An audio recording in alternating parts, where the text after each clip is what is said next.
নমস্কার বন্ধুরা, আজ বিকেল 5টা বেজে 30 মিনিট থেকে এই মৌসুমের ডুরান্ড কাপের দ্বিতীয় সেমিফাইনাল ম্যাচে মুখোমুখি হয়েছিল মোহনবাগান ভার্সেস বেঙ্গালুরু এফসি। আজকের এই হাই ভোল্টেজ সেমিফাইনাল ম্যাচ থেকে জয় তুলে নিয়ে এই মৌসুমের ডুরান্ড কাপের ফাইনাল ম্যাচের জন্য কোয়ালিফাই করার জন্য দুটি দলের হেড কোচ কিন্তু নিজেদের সেরা একাদশটা আজ মাঠে নামায়। একদিকে বেঙ্গালুরু এফসি তারা তাদের আপফ্রন্টে সুনীল ছেত্রী ও জর্জ পেরেরা ডায়াসকে রেখে দল সাজায়। অপরদিক দিয়ে মোহনবাগান তারা কিন্তু আবার তাদের আপফ্রন্টে জেসন কামিংস এবং দিমিত্রি পেট্রাসকে রেখে তারা কিন্তু দল নামায়। তো দুটো দলের কোচের দল নামানোর মেন্টালিটি দেখে এটা কিন্তু স্পষ্ট ছিল দুই কোচই তারাই কিন্তু 90 মিনিটের মধ্যে আজকের ম্যাচটা সেটেল করে নিতে চাইছিল। তো ঠিক সেই মতনই খেলার শুরুর থেকেই দুটি দলই কিন্তু অ্যাটাকিং ফুটবল খেলা শুরু করে। খেলার শুরুর দিকে টম অ্যালরেডের ভুল থেকে একটা ভালো অ্যাটাক গড়ে তোলে সুনীল ছেত্রী। তবে সুনীল ছেত্রীর সেই দুর্দান্ত অ্যাটাককে অ্যালবার্টো রড্রিগেজ সে কিন্তু দুর্দান্তভাবে সামাল দেয়। সুনীল ছেত্রী যেভাবে গোল করার সুযোগটা তৈরি করেছিল তাতে অ্যালবার্টো রড্রিগেজ সে যদি অ্যাটাকটাকে ওইভাবে সামাল না দিত তাহলে কিন্তু বেঙ্গালুরু এফসি তারা কিন্তু নিশ্চিতভাবে একটা গোল পেয়ে যেত। তো এরপর মোহনবাগানের ক্যাপ্টেন সুভাশিস বোস সে কিন্তু চোট পায় এবং চোটের কারণে সুভাশিস বোসকে মাঠ ছাড়তে হয় এবং সুভাশিস বোসের পরিবর্তে কোচ মলিনা সে কিন্তু দীপেন্দু বিশ্বাসকে মাঠে নিয়ে আসে। তো খেলার 40 থেকে 41 মিনিটের মাথায় লিস্টন কোলাসো সে বক্সের মধ্যে একটা অফ দ্য বল ট্যাকেল করে বসে, যার ফলে পেনাল্টি পায় বেঙ্গালুরু এফসি। তবে পেনাল্টিটা কতটা ন্যায্য ছিল সেটা কিন্তু মোটেই ক্লিয়ার হয়নি।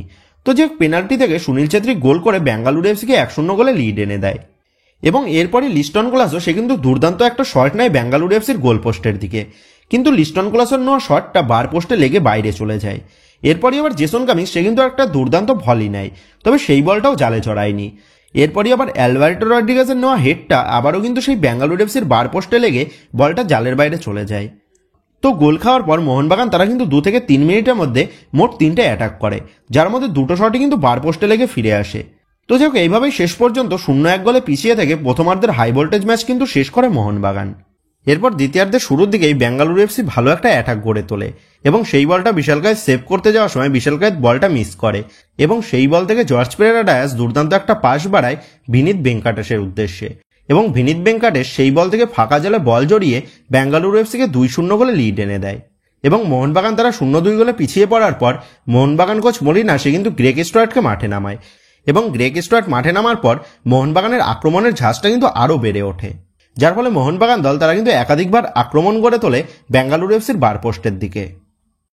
তো এরপরই গুরপ্রীত সিং সান্ধুর করা একটা মিস থেকে গ্রেগ স্টুয়ার্টের কাছে গোল করার একটা দুর্দান্ত সুযোগ চলে আসে, কিন্তু গ্রেগ স্টুয়ার্ট সে কিন্তু সেই গোল করার সুযোগটা সহজেই মিস করে।